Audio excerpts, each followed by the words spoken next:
Okay, this is my review of the Smith & Wesson Military and Police full-size 40 cal.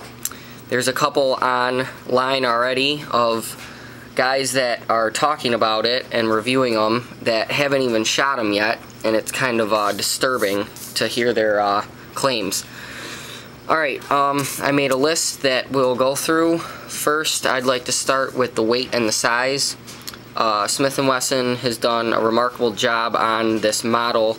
The full-size version's a little bit bigger than the concealable compact size.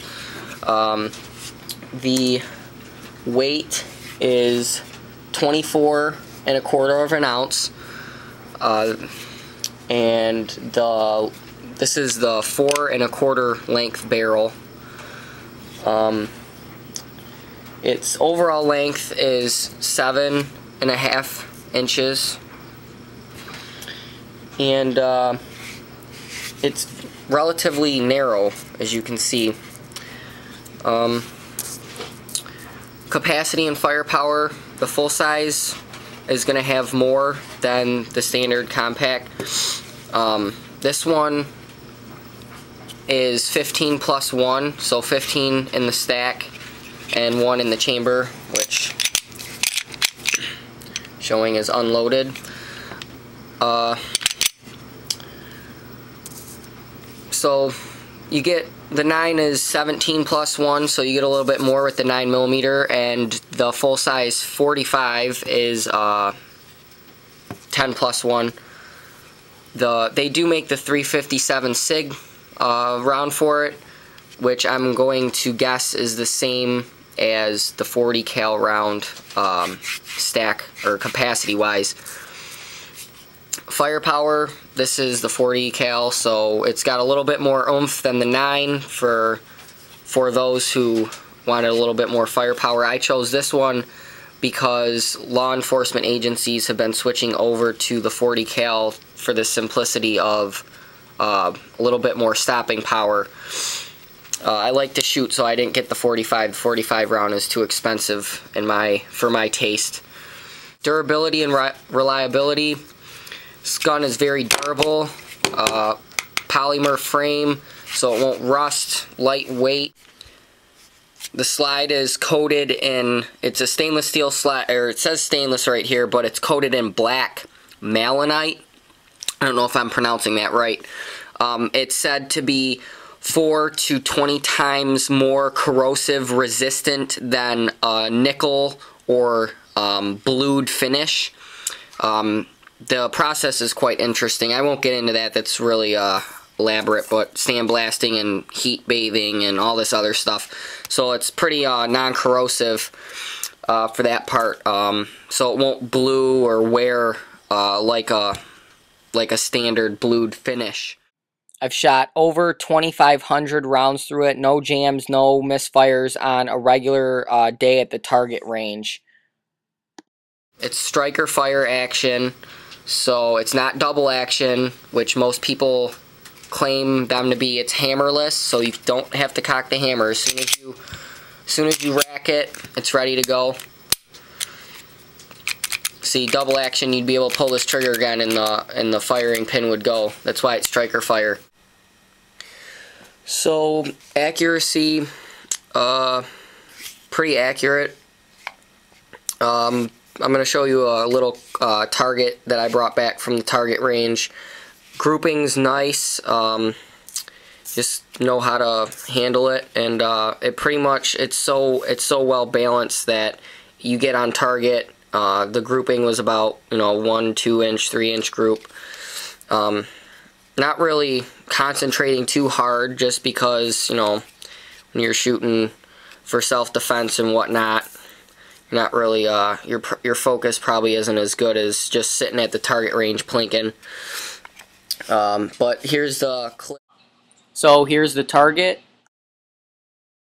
You should be able to hit just about anything with it right out of the box. Pretty accurate. The sights are just 3-dot. This model, you can get the crimson laser on the side, not with the thumb safety model. I didn't get into that. There's Smith & Wesson has a bunch of different safety features for this firearm. Such as this one has the external thumb safety, so it won't go.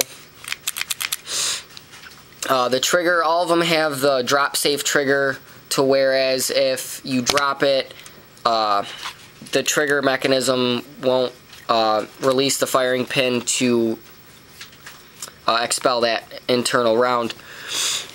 It also, heaven forbid that anything ever get caught on just the top part here of the trigger. You have to pull the whole portion of the trigger to make it go, not just the top part, or it won't go. You got to get the whole thing.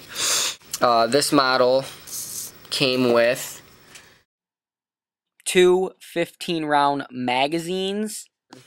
15 on both sides, and then the other side is evens. And then it also has the 3 removable back straps, which is getting into the design and ergonomics of the firearm. Smith & Wesson has done a very nice job, in my opinion, on this model. It really melts into your hand when you pick it up. It's really comfortable. You have the low bore axis here to get your webbing nice and high up on it. That way you're on target a lot faster, more accurate. You can see this little indent right here on both sides, right underneath the slide release, where your finger sits and your thumb sits on the other side, or if you're left-handed, it's on both sides. It's very comfortable. The trigger, a lot of people claim the trigger is flimsy. It gets better the more rounds you put through it. It gets a little bit stiffer. It's got about a 6.5 to 7 pound trigger pull on it. The texture is nice. You know, some of the Glocks, I know when I picked up a Glock, the ridges on here were very uncomfortable, but this is very it's grippy, but it's not uncomfortable.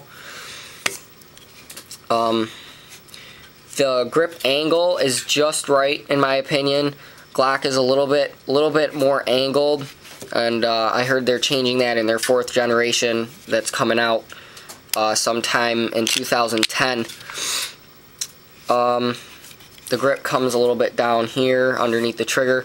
I know a lot of people complain about the trigger guard here. You know, the Glocks is straight, but if you're taught to shoot properly, you're not supposed to have your finger up here. You're supposed to grip it with both hands. I know a lot of people like to put their finger up here, and I'm going to tell you to learn how to shoot the right way then. Not to offend anyone. Slide is not, it's very well balanced on the slide. It's not front weighted or rear weighted. It's overall pretty much balanced, especially when it's loaded. It doesn't have any sharp edges. It's very narrow and slender. The edges are rounded, so it won't really protrude in your profile. The slide serrations, I know I rack mine in like that. The slide serrations are very protruding when I shoot 3-gun competitions and I'm dirty and sweaty and my hands are slippery. My hands really don't slip off of those the slide serrations. They're very nice. I know the 45 model actually has them up in the front here, and I don't know why Smith & Wesson didn't put them on the front for the 40 and the 9, but maybe it's just because the 45 is a little bit longer. You have your round signifier, and when there's a round in the chamber, you can see, well, there's not one in there now, but you can look right in this hole and you'll be able to see the metallic end of the round. It'll sit just like that in there, and you'll see the shininess of the brass. You'll know that it's loaded. I know that XD has a little thing that pops up, but you know, who sits there and, oh, I forgot it's unloaded or it's loaded. You don't really sit there and feel. I know I usually remember if I have one in the chamber or not, and if not, then I just look right in there. Not a big deal.